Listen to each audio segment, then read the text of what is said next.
እሺ እንኳን ደህና መጣችሁ። ሰላም ነው? ሰላም ነው። አለን። እንተዋወቅ። እሺ ሙባረክ አወል እባላለሁ። የቦስ ቀለም ፋብሪካ ዋና ስራ አስኪያጅ ነው። የት ነው የምንገኘው? አሁን የምትገኙት በለሚ ኩራ ክፍለ ከተማ ሰሚት አካባቢ የቦሌ ለሚ ልዩ ኢኮኖሚ ዞን ሼድ 18 ቦስ ቀለም ፋብሪካ ቅጥር ግቢ ውስጥ የምንገኘው። አንድ ቀለም የፈለገ ደንበኛ ወደዚህ ሲመጣ ምን ነገሮችን ያልፋል? በጣም ጥሩ ጥያቄ ነው። ያው ቀለም እንደ ካስተመሩ ምርጫና ፕሪፈረንስ ነው። ያው ቤቱን ለመቀባት ከለር አይነቱን፣ ቆይታውን፣ አገልግሎቱን እና አስቴቲክ ውበቱን ራሱ ወስኖ መጥቶ እሱ በሚሰጠን አማራጭ መሰረት ብዙ አይነት አማራጭ አለ። ዋይድ የሆነ ነው አማራጫችን። በሚፈልገው መሰረት ትዕዛዙን ተቀብለን ምርቱን አምርተን ለተጠቃሚው እናደርሳለን ማለት ነው። በጣም አሪፍ። ስለዚህ ቦስ ቀለም እንግዲህ መቼ የተመሰረተ፣ እንዴት ነው የስራ ሁኔታ የሚለውን በባለ ስራ ሰዓታችን በደንብ በሰፊው እንመለከታለን። ዛሬ አሁን እኛ እንደው ደንበኛ እንሁንና ቀደም ሲል ማለት እንዳነሳችሁ የሚያልፋቸው ፕሮሰሶች አሉ። ስለዚህ መጀመሪያ የሚመሩ እነርሱ ወደ የትኛው ቢሮ ነው? መጀመሪያ ያው የምትገናኙት ከግብይት ዲፓርትመንት ጋር ነው ማለት ነው። በጣም ከነሱ ጋር እንገናኛለን። ከእርሶ ጋር ደግሞ በባለስራ ሰዓታችን ስለ ቦስ ቀለም ታሪክ በደንብ ያወሩናል ብለን እንጠብቃለን። በጣም እናመሰግናለን። ስለመጣችሁ እናመሰግናለን። እሺ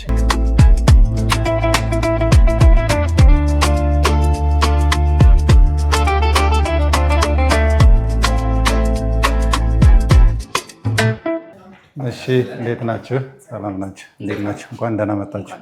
ሰላም ናችሁ? እግዚአብሔር ይመስገን። እሺ ስሜ ተግባሩ ጥሩነህ እባላለሁ። በቦስ ቀለም ፋብሪካ የገበያ ክፍል ኃላፊና ምክትል ስራ አስኪያጅ ነኝ።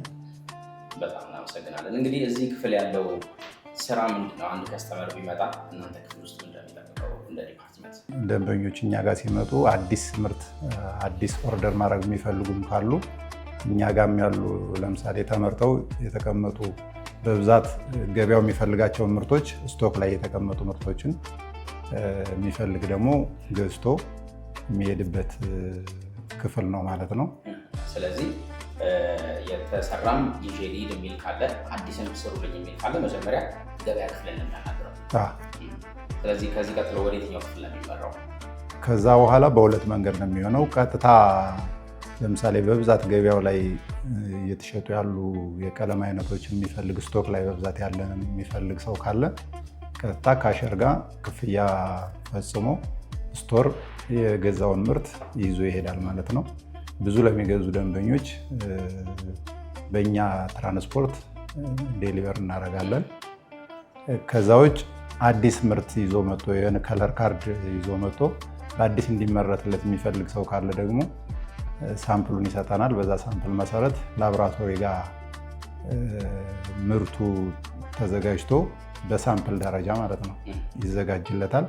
ወደ ላቦራቶሪ የእሱን ኦርደር ይዘን እንሄዳለን እኛ ማለት ነው። በእኛ በኩል ነው የሚያልቅለት። እናንተ ካመረታችሁት ውጭ እኔ የምፈልገው ሌላ አይነት የቀለም አይነት አለ ብሎ ካለም ይመርጣል፣ ይሰሩለታል፣ ይቻላል። ማንኛውም በዲጂታልም የሚያመጧቸውን ከለር ካርዶች ከውጭ ያየውን ሊሆን ይችላል።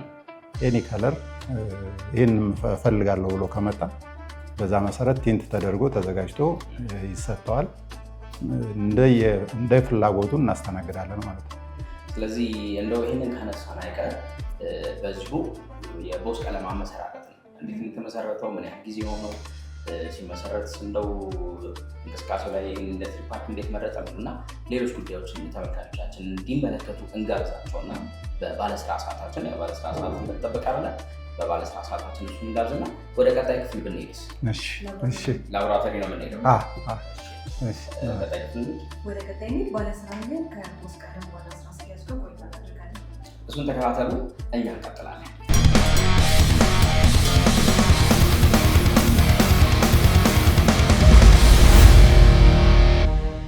ቦስ ቀለም ሐምሌ 2016 ቃሊቲ ውሃ ልማት በ20 ሰራተኛ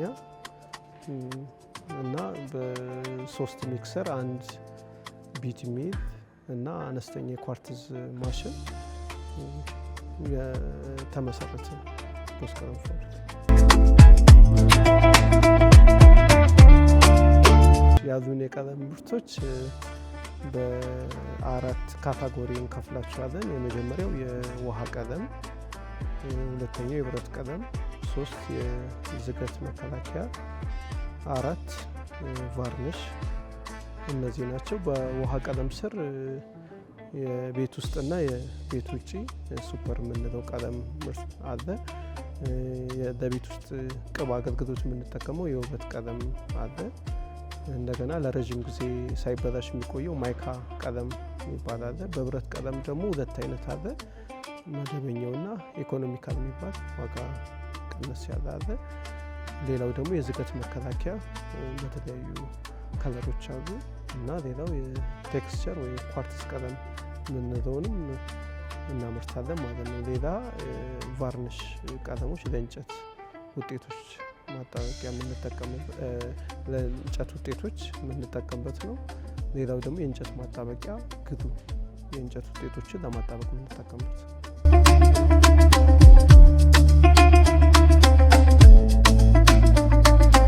እኛ ያው ጥራት ላይ አንደራደርም።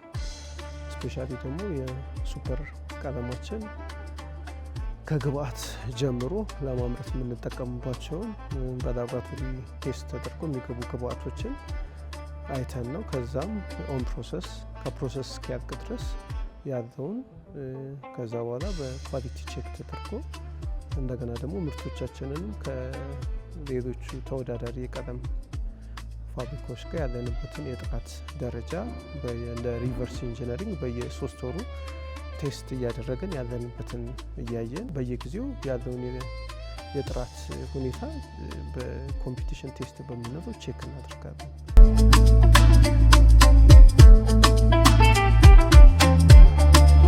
ብዛት ያው ምርቱን ወስደው የሚቀቡት ባለሙያዎች ናቸው። እነሱ ከወሰዱ በኋላ ቅሬታም ካላቸው ይነግሩናል። ሳቲስፋክሽናቸውንም ከወሰዱ በኋላ ከአንድ ከከስተመርም 2 ደግሞ በብዛት ግን እንዲህ አይነት ቴክኒካል ነገሮች የሚነሱት ጥያቄዎች ቴክኒካልም ስለሆኑ ቀቢዎች ብዙ ዓመት የመቀባት ልምድም ስላላቸው እሱን ተከትሎ እነሱ ጥሩ ፊድባክ ይሰጡናል ማለት ነው እና ምርቱን አምርቶ ለከስተመር መስጠትን ብቻ ሳይሆን እንዳነሳሽው ጥያቄ ምን ያህል በምርቶቻችን ደስተኛ ናቸው የሚለውን ከአፍተር ሴልስ በኋላ ያለውንም ከነሱ ኮመንቶችን ወይ ምክር ሀሳቦችን ወይ ምን ብናደርግ የበለጠ ማሻሻል ይቻላል ወይ ከወሰዱት ምርት ላይ የጎደለ ነገር ካለ የሚለውን ከነሱ እንወስዳለን። በእንደዚህ አይነት መልክ ነው ከከስተመሮቻችን ጋር ያለን ሪሌሽን።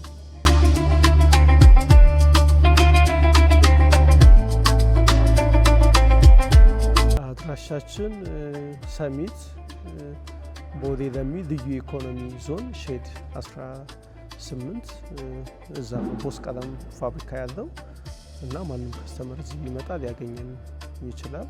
በተረፈ ደግሞ ምርቶቻችንን በአዳማ ዱከም ገላን ላይ ከኛ ጋር በኤጀንትነት ከሚሰሩት ሰዎች ጋር ምርቶቻችንን ከነሱ ማግኘት ይችላሉ። ቀጥታም ከፋብሪካም መጥተው መውሰድ ይችላሉ።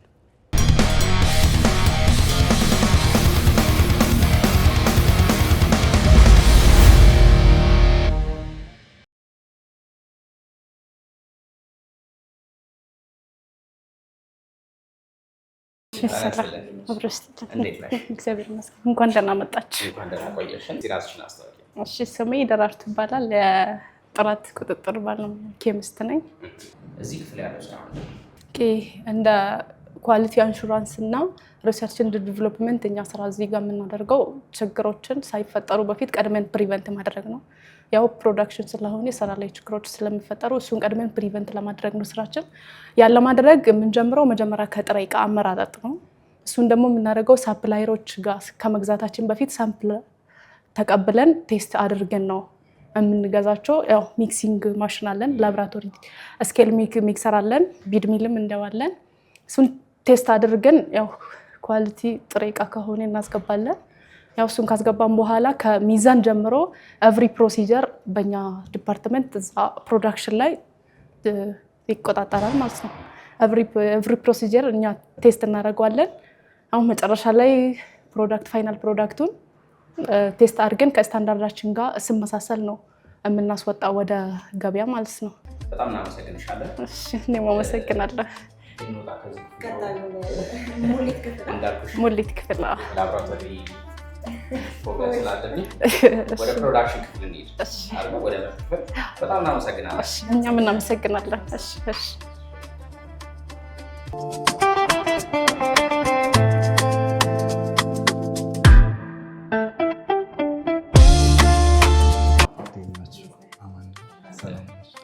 ምርት ክፍል ዋናው ክፍል ይመስለኛል። እሺ ያው አሸናፊ ባህሩ እባላለሁ። በቦስ ቀለም ፋብሪካ ምርት ክፍል ኃላፊ ነኝ።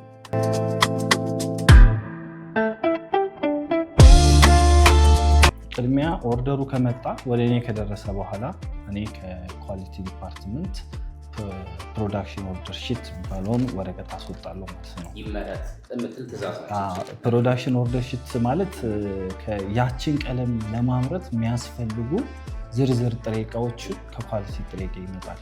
የቀለም ፕሮሰስ አንድ ብሎ የሚጀምረው ጥሬ እቃ ካስወጣ በኋላ የቀለም ፕሮሰሱ አንድ ተብሎ ይጀምራል። ኳሊቲ ፓራሜትሮች ቼክ ይደረጉና ከዛ በኋላ ነው ፓኪንግ ታርጎ ወደ ስቶር የሚገባው ማለት ነው።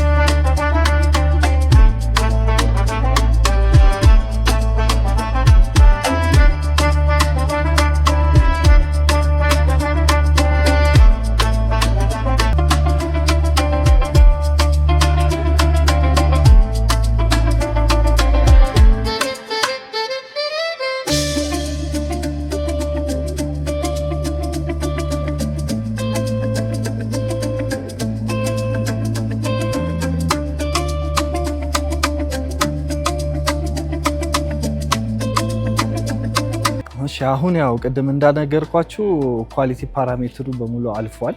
ስለዚህ መቀዳት ይችላል ብሎ ኳሊቲ ዲፓርትመንት ኮንፈርሜሽን ሰጥቶናል። ቀጥታ ፎርክሊፍት አለን። በዛች ፎርክሊፍት ተጠቅመን ወደ መጫኛ ቦታችን እንወስደዋለን።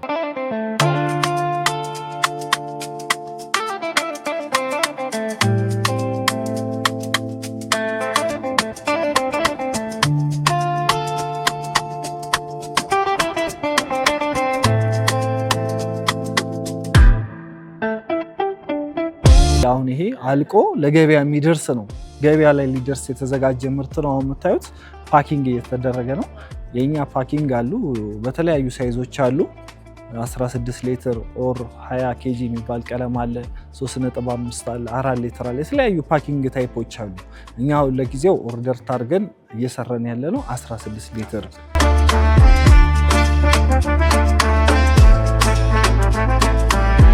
ስለ ቀለሙ ከስተመሩ ሙሉ እውቀት እንዲኖረው እዚች ጋር ስፔሲፊኬሽን እናስቀምጣለን።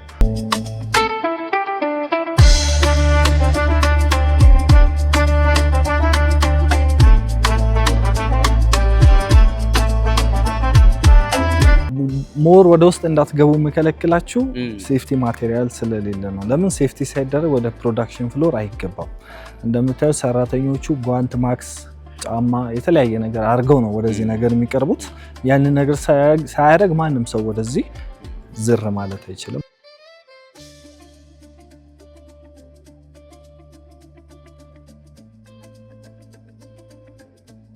ያው አሁን ቅድም ያያችሁት የተሞላው አለ፣ እሱ ወደ ዌቲንግ ቦርድ ደግሞ ይመዘናል። ሚዛኑ ስንት መሆን አለበት? 22 ኪሎ መሆን አለበት።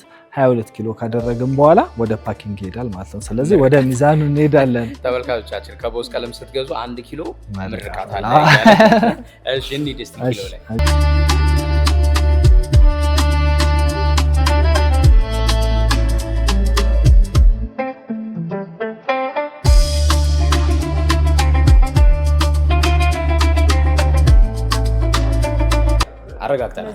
አረጋግጠናል። 22 መሆኑን አረጋግጠናል።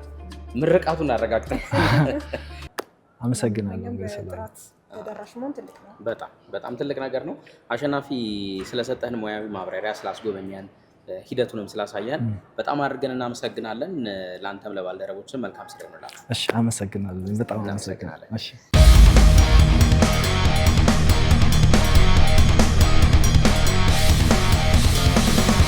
ሰሞኑን እንግዲህ ከመኪና ጋር የተያዙ ብዙ ወሬዎች አሉ አይደለ?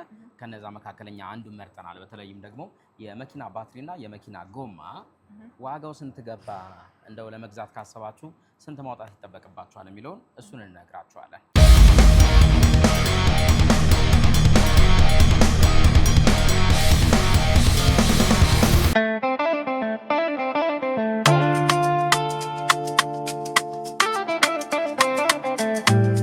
ሚኪያስ ጸጋ ይባላሉ። የሚኪያስ ጎማና ባትሪ መሸጫ ባለቤት እንዲሁም ስራ አስኪያጅ።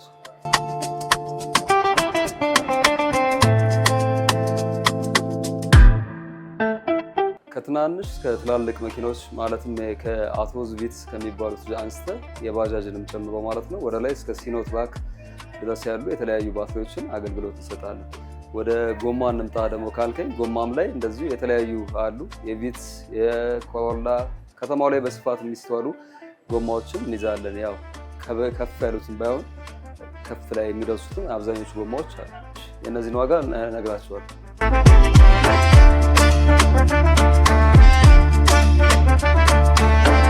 አቶዝ ምናምን አይነት ጎማዎች አሉ። እነዚህ በሳይዛቸው አነስ ያሉ ጎማዎች ናቸው። በተለያየ ብራንድ ነው። አሁን ከረንትሊ ማርኬቱ ላይ እንደ ትራያንግል አይነት ብራንዶች ነው የሚሄዱት፣ ግን የተለያየ ብዙ አይነት ነው ያለው። ከቻይና የሚመጡ ጎማዎች ናቸው ብዙዎቹ። ሀገር ውስጥም ይመረታል፣ እኛ ስለማንይዝ ነው እንጂ ሀገር ውስጥም በሆራይዘን አማካኝነት የተለያዩ ጎማዎች አሉ።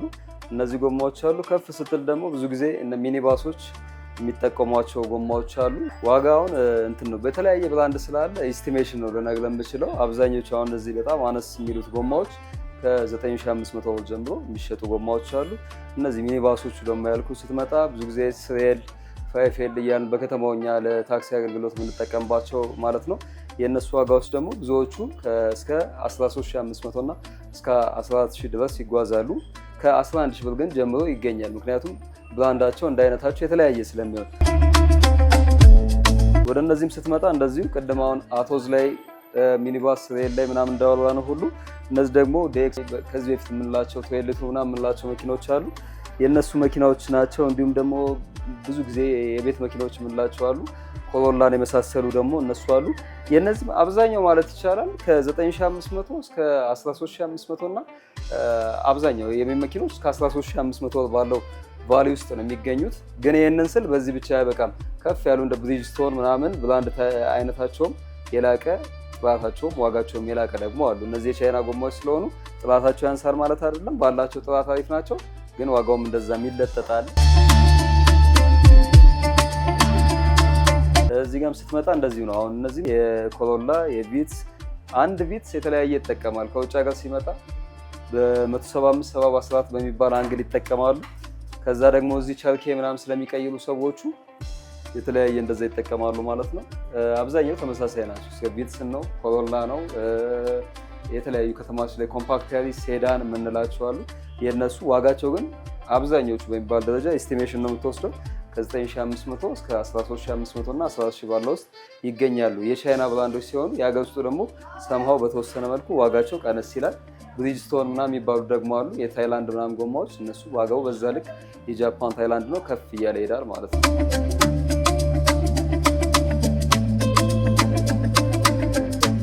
ለአሁን አንድ ሰው በቀላሉ ጎማዎቹን እንደዚህ እያየ በአይኑ ሊያውቃቸው ይችላል። ግን ብዙ ጊዜ ጎማና የመሳሰለ ነገር በአይን አይተው ልታውቅ አትችልም። አንዳንዴ ቦርዶ ሳሳ የሚል አለ እና አንግሎቹን እንደዚህ እያየ መሳሳት አለመሳሳቱን በዚህ ማረጋገጥ ይችላል። ጥርሶቹንም አይቶ በተሻለ ግን የሚሆነው ባለሙያን እያማከልክ ብትገዛ ብዙ ጊዜ ጥሩ ነው። ምክንያቱም ብዙዎቹ አብዛኛው ነጋዴ በተለምዶም ያው ሁሉም እጁ ላይ ያለውን እቃ ጥሩ ነው ስለሚለ እሱን ነገሮች ክላሪፋይ ማድረግ ስለሚፈልግ በሚያውቀው ሰው በኮንታክት ምናምን ቢገዛ የተሻለ ነው። ካልሆነ እንደዚህ ጎኑን ቦልዱን ቸርኬ የሚገባበትን ቦታ ማለት ነው። ቸርኬ የሚገባበት ቦታ ምንድነው? ይሄ ነው። ቸርኬ እዚህ ውስጥ ነው የሚያልፈው። ቸርኬ የሚገባበት ቦታ ይሄን መጠቀም ይችላል። ካልሆነ ደግሞ ጥርሱን እያየ የተሻለ የሚለውን እንዲሁም ከሌሎች ሰዎች ከአዋቂዎች እየጠየቀ ከጎሚስታ በየሰፈሩ ያሉት አሉ፣ ገራጅ ቤቶች አሉ። እነሱም ባለሙያዎች እያማከለ ቢገዛ የተሻለ።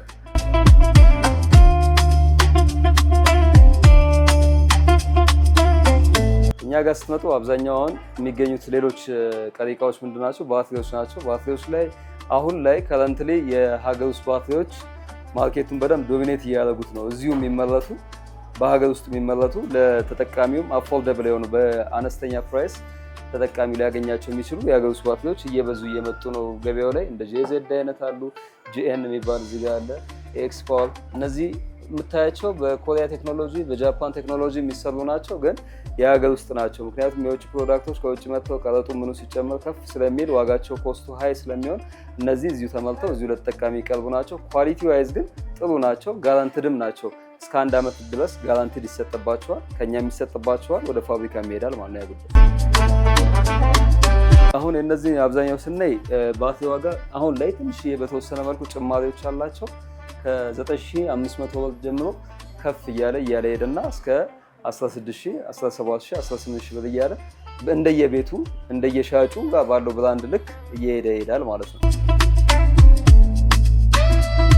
አሁን የቤት መኪና ተጠቃሚዎች ከሆኑ 9500 በዛ ላይ ከዛም ከአሮጌው ምናምን ቀንሰው በዛ ዋጋ በ9000 በ9500 ብር ቀለል ባለ ዋጋ ማግኘት ይችላሉ ማለት ነው። ከፍ እያለ ደግሞ ሲሄድ ከዛም በላይ 16000፣ 15000፣ 14000 የተባለ እንደ ሳይዙ እንደ እቃው አይነት። ምክንያቱም እዚህ ጋር የምታያቸው የቤት መኪናዎች ትናንሽ ሳይዝ ናቸው። እንደምታያቸው ኮሮላ፣ ቪትስ፣ ኮምፓክት ያሪስ ምናምን የምትላቸው አቶዝ የምትላቸው አነስተኞች የሚጠቀሙት፣ ከፍ ያለውን ደግሞ የሚጠቀሙት እነዚህ አይሱዚዎች አሉ፣ ኤፍኤስኤል አለ።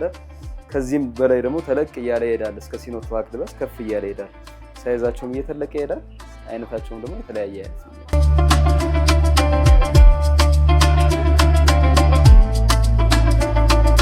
እኛ ጋር ለሚወስዱት እያንዳንዱ እቃ ዋራንቲ እስከ 1 ዓመት ያህል ጊዜ ይሰጣቸዋል። በዛ ላይ ደግሞ አሁን ላይ የሀገር ውስጥ ፕሮዳክቶች የተሻለ የሚያደርጋቸው ምንድነው የእቃው የተመረተበትን ጊዜና ወቅቱን ይጽፉልሃል። እሱ ደግሞ የተሻለ ነው። ምክንያቱም ዌራውስ ምን ያህል ይቀመጥ፣ ወደብ ላይ ምን ያህል ጊዜ ይቀመጥ፣ ሻጩ ጋር መቶ ሱቅ ውስጥ ይቀመጥ የሚለውን ነገር ስለማትለይበት ያኛው በጣም ግልጽ ያደርገዋል። እስከ 1 ዓመት ጊዜ ዋራንቲ ይኖራቸዋል። ስለዚህ አሁን ላይ የሀገር ውስጥ እቃ የሚመረቱ እዚሁ በሀገር ውስጥ የሚመረቱ እቃዎች የተሻሉ እየሆኑ ነው። የውጭዎቹም ግን ጥሩ ናቸው። እንደዛውም ዋጋ ደረጃቸው ከፍ እያለ እየጨመረ ይጓዛል ማለት ነው።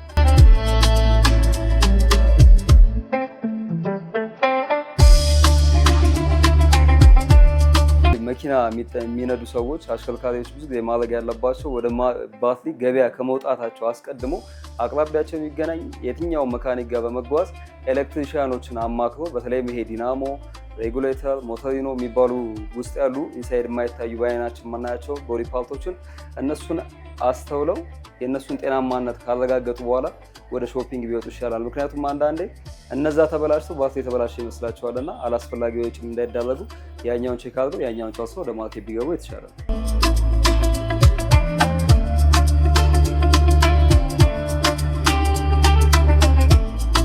ተክለ ሃይማኖት አደባባዩ አካባቢ መኮንን ቤተ ህንፃ ፊት ለፊት ታክሲ ተራው ጋር ቢመጡ ያገኙናል። ሚኪያስ ጎማና መሸጫ እንባላለን።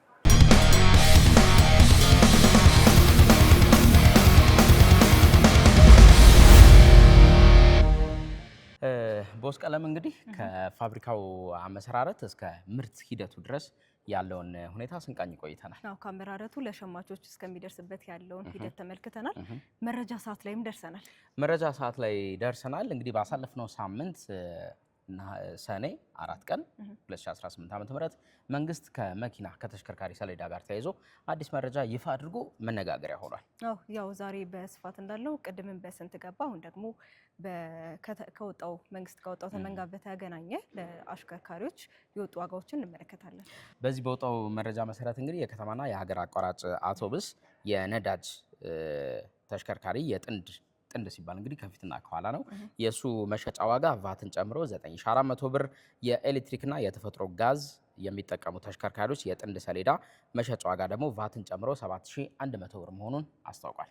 በሌላ በኩል የህዝብ ታክሲ ትራንስፖርት 11700 ብር እንዲሁም ደግሞ 9400 ብር ሆኗል።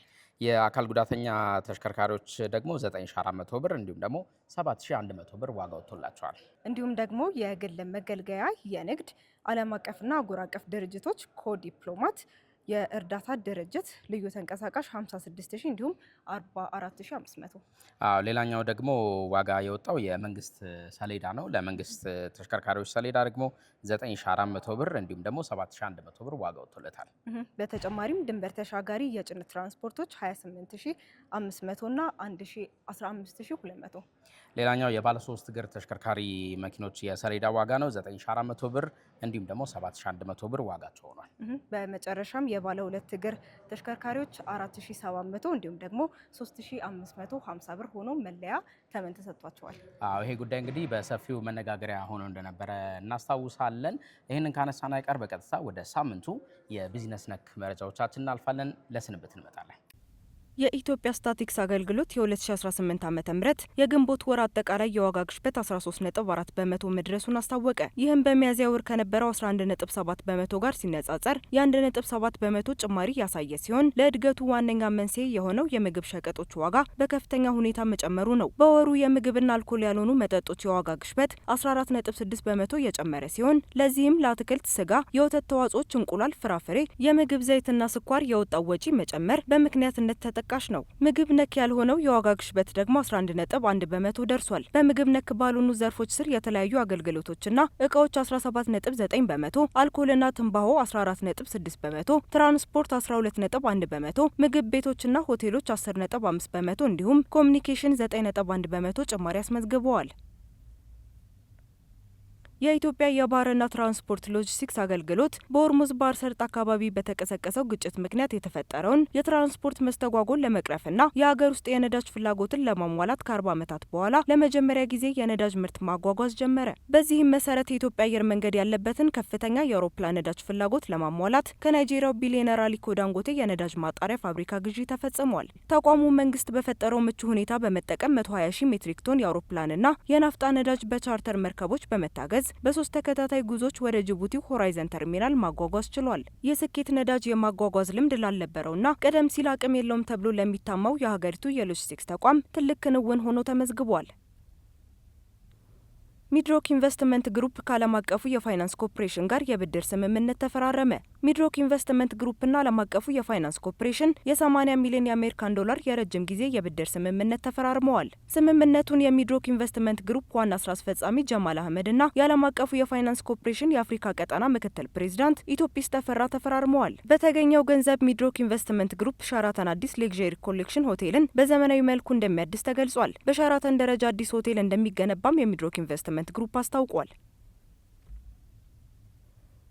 የዩናይትድ ስቴትስ የእርሻ መምሪያ በአሜሪካ የከብት እርባታ ኢንዱስትሪ ውስጥ ለብዙ አስርት ዓመታት ጠፍቶ የነበረውን ስጋ በል ዝንብ በቴክሳስ ግዛት ውስጥ መከሰቱን አረጋገጠ። ይህ ተውሳክ እንቁላሎችን በከብቶች ቁስል ላይ በመጣልና ስጋቸውን በመመገብ ለሞት የሚዳርግ ሲሆን በድርቅ ለተጎዳው የአሜሪካ የከብት መንጋ አዲስ ስጋት ሆኗል። ይህ ክስተት በአሁኑ ወቅት $9 ከ64 ሳንቲም ደርሶ ከፍተኛ ደረጃ ላይ የሚገኘውን የስጋ ዋጋ ይበልጥ ሊያንረው እንደሚችል ባለሙያዎች እየገለጹ ነው። ወረርሽኙ ሙሉ በሙሉ ከተስፋፋ በደቡብ ምዕራብ አሜሪካ ክልል ብቻ እስከ $3 ቢሊዮን የሚደርስ የኢኮኖሚ ኪሳራ ሊያስከትል ይችላል። ሸማቾች በቅርብ ጊዜ ውስጥ የስጋ ዋጋ መረጋጋትን እንዳይጠብቁም ተመላክቷል። በህንድ ላጥር ብቻ ይውል የነበረው ሰማያዊ ወርቅ ወይም አጋቬ የተሰኘው ተክል ለአዲሱ ሀገር በቀል መጠጥ ኢንዱስትሪ ዋነኛ ግብዓት መሆኑ ተገለጸ። በህንድ የገጠር አካባቢዎች ለአጥር መከላከያነት ብቻ ይውል የነበረውና ሰማያዊ ወርቅ በሚል ቅጽል ስም የሚታወቀው የአጋቬ ተክል በአሁኑ ወቅት በሀገሪቱ ከፍተኛ እድገት እያሳየ ላለው አገር በቀል የአልኮል መጠጥ ማምረቻ ኢንዱስትሪ ዋነኛ የገቢ ምንጭ እየሆነ ይገኛል። ይህ በድርቅ ለተጎዱ አካባቢዎች እጅግ ተስማሚ የሆነው ተክል በአሁኑ ወቅት የህንድን መጠጥ ኢንዱስትሪ መልክ እየቀየረው ነው። መረጃዎች እንደሚያመላክቱት ከተክሉ የሚመረተው መጠጥ በየዓመቱ የ31 በመቶ ከፍተኛ የገበያ እድገት እያሳየ ይገኛል። ይህ አዲስ የንግድ ዘርፍ ቀደም ሲል ተክሉን እንደ አረም ይመለከቱት ለነበሩ የህንድ አርሶ አደሮች አዲስና አስተማማኝ የገቢ ምንጭ መፍጠሩ ተገልጿል። እሺ፣ ቦስ ቀለም ፋብሪካ እንግዲህ ቻናሏን ገበያ ከሚቃኛቸው በርካታ ጉዳዮች መካከል አንዱ እንዲህ መሰል አምራቾችንም የስራ ሰዎችንም እየቃኘን ስራዎቻቸው እንዴት ነው የሚለውን ማስጎብኘት አንዱ ተጠቃሽ ጉዳያችን ነው። አንዱ ጋር ተገኝተን እንግዲህ ከምስረታ እስከ መጨረሻ ለደንበኞች ጥሬ ዕቃው እስከሚቀርብ ድረስ ያለውን ተመልክተናል። ቦስ ቀለም ከጥሬ ዕቃ እስከ ምርት ድረስ ለደንበኞች የሚሰጠውን ተመልክተናል። ይህም በመሰለ ፋብሪካ ውስጥ ያለውን ሂደት ስንቃኝ ነበረ። ልናበቃ ነው። የዚህን ሳምንት የቻናል ዋን ገበያ የቢዝነስ ፕሮግራምን ያልፋል አሸግርና ማህሪስ ደመላሽ ይዘን ቀርበን ነበር። አብራችሁን ስለቆያችሁ ከልብ እናመሰግናለን። እጅግ የምትወዷቸው የቻናል 1 ቴሌቪዥን ፕሮግራሞች ደግሞ ይቀጥላሉ። ቸር ሳምንት።